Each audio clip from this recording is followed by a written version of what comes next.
Vamos mergulhar direto neste estudo profundo sobre a ciência do sobrenatural e a reprogramação quântica. Hoje, a gente vai explorar um território simplesmente fascinante, o ponto exato onde a física quântica moderna esbarra de frente com a sabedoria milenar da Kabbalah. É aqui que a gente descobre um potencial humano gigantesco que, na maioria das vezes, está ali, totalmente adormecido. Para começar, tem uma questão ética bem profunda que a gente precisa encarar. Existe um consenso quase absurdo entre a ciência de ponta e as tradições místicas de que o universo físico, palpável, é só uma fração minúscula de tudo que existe. A pergunta que fica é, se 99% da realidade é pura energia e potencial, por que a humanidade insiste em focar 100% do tempo e da identidade nessa fatia minúscula e material de apenas 1%? Bom, vamos lá. Vamos entender isso direito. A diferença entre esses dois mundos é a base para tudo que vamos falar aqui. De um lado, a gente tem o mundo de 1%, que é regido pela física newtoniana, pelos nossos 5 sentidos. É onde o ser humano acaba virando o refém do tempo linear e muitas vezes vítima das circunstâncias. Do outro lado, existe o mundo dos 99%. A Kabbalah chama isso de árvore da vida. Na ciência, é o campo quântico, um lugar invisível feito de pura energia e infinitas possibilidades. E é aí que a física traz uma revolução gigantesca. O famoso efeito do observador. Basicamente, esse princípio prova que uma partícula de matéria física só existe de fato quando recebe a nossa atenção consciente. Sem isso, ela é só uma onda de possibilidades. Sabe o que é mais incrível? Isso espelha certinho o que a Kabbalah ensina. A nossa consciência é o que molda os eventos aqui fora. A gente, literalmente, colapsa essa energia invisível e transforma em realidade física. Só que tem uma ironia bem trágica em como a gente usa isso no dia a dia. Imagina a seguinte situação: acordar todo santo dia pensando exatamente nas mesmas dívidas, nos mesmos problemas, remoendo as mesmas mágoas. Tecnicamente, a gente está usando a física contra nós mesmos. Nós estamos usando o poder do observador para colapsar e cristalizar sempre a mesma realidade de falta e dor. É como se fosse uma preguiça espiritual, sabe? Algo que trava completamente o nosso verdadeiro propósito.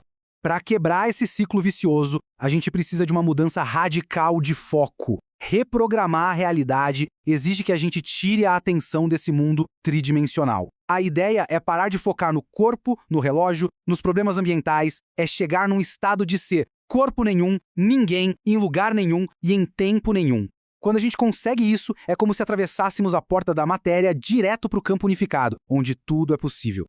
E isso nos leva à primeira grande etapa deste material, a solução. Vamos entender como ativar a tecnologia biológica do nosso próprio corpo.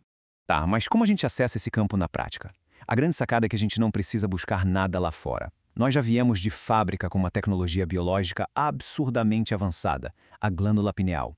Ela é um órgão minúsculo no centro do cérebro, mas funciona como uma verdadeira antena cósmica, um transdutor neuroendócrino. A função dela é justamente captar as frequências do campo quântico e traduzir isso em experiências e imagens supervívidas. O mecanismo por trás disso é uma verdadeira alquimia biológica. Olha como funciona. Usando técnicas de respiração específicas, a gente aumenta a pressão do fluido lá dentro da coluna e do cérebro. Isso comprime nos cristais minúsculos de calcita que ficam na pineal, criando o que a ciência chama de efeito piezoelétrico. A glândula literalmente ganha uma carga elétrica, começa a pulsar e transmuta a melatonina comum em substâncias bioluminescentes e até alucinógenas naturais. É isso que desliga a nossa mente analítica estressada e desperta o cérebro para experiências interdimensionais e de pura transcendência. Diante de uma tecnologia dessas, um verdadeiro bioportal para a infinitude, a gente precisa fazer uma reflexão dura. Viver mergulhado no estresse crônico, no modo de sobrevivência do dia a dia, acaba calcificando e destruindo essa glândula majestosa. Será que usar um cérebro divino feito para se conectar com o todo, apenas para ter reações instintivas e egoístas de um animal assustado, não é uma tremenda de uma profanação do que nós somos? O grande segredo da reprogramação quântica é que ela tem uma fórmula exata, e a receita pede a união de duas coisas fundamentais. Primeiro, uma intenção super clara, que funciona como a carga elétrica de um cérebro coerente. Segundo, uma emoção elevada, genuína, que traz a enorme carga magnética de um coração coerente. É o cérebro e o coração batendo na mesma sintonia.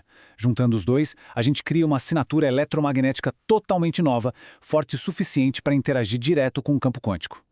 Essa tabela ilustra lindamente como a Kabbalah e a biologia falam a exata mesma língua. De um lado, a gente tem o desejo de receber, que é o egoísmo puro, o ressentimento, o estresse. Biologicamente, isso encolhe o nosso campo de luz e chega a ativar genes ligados a doenças.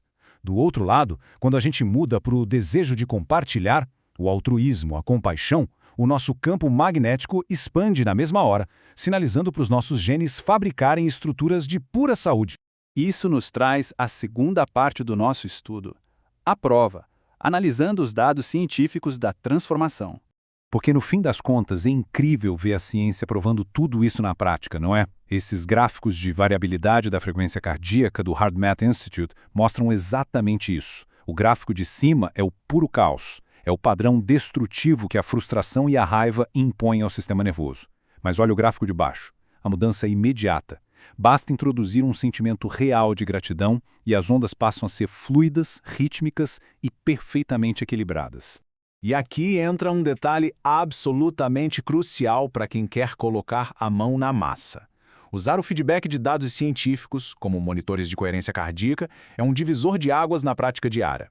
Ter esse retorno em tempo real permite que a gente saiba, empiricamente, sem nenhum achismo, se as emoções que estamos sentindo estão de fato regulando o nosso sistema nervoso e criando o ambiente propício para essa grande mudança biológica. Esse milagre da coerência também acontece no cérebro e numa velocidade impressionante.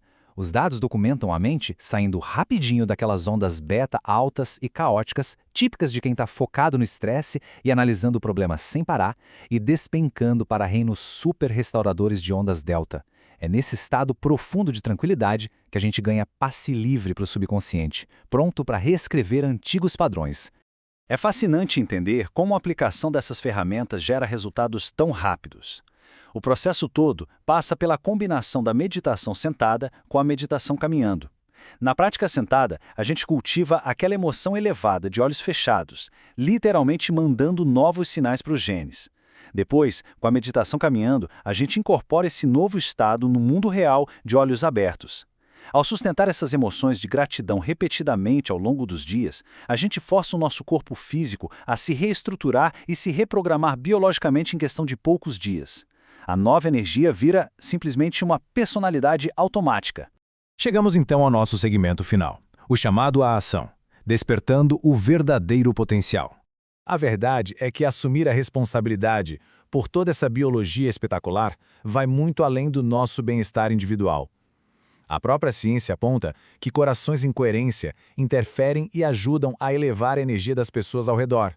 Então, quando a gente abandona o egoísmo e se entrega ao altruísmo, nós expandimos a nossa luz de tal maneira que a soma dessas curas individuais começa a formar uma massa crítica global. É assim que a gente ajuda a construir literalmente um planeta de paz e cooperação. E para fechar, a gente precisa se debruçar sobre uma última provocação. A escolha tanto biológica quanto espiritual está muito bem documentada. A humanidade vai continuar escolhendo alimentar o mesmo circuito quebrado de falta, escassez e reclamação? Ou a gente vai finalmente despertar e usar essa tecnologia deslumbrante que todos nós temos para deixar que a abundância finalmente exista como uma realidade palpável? Muito obrigado por acompanhar a nossa análise de hoje e essa imersão no potencial infinito está apenas começando.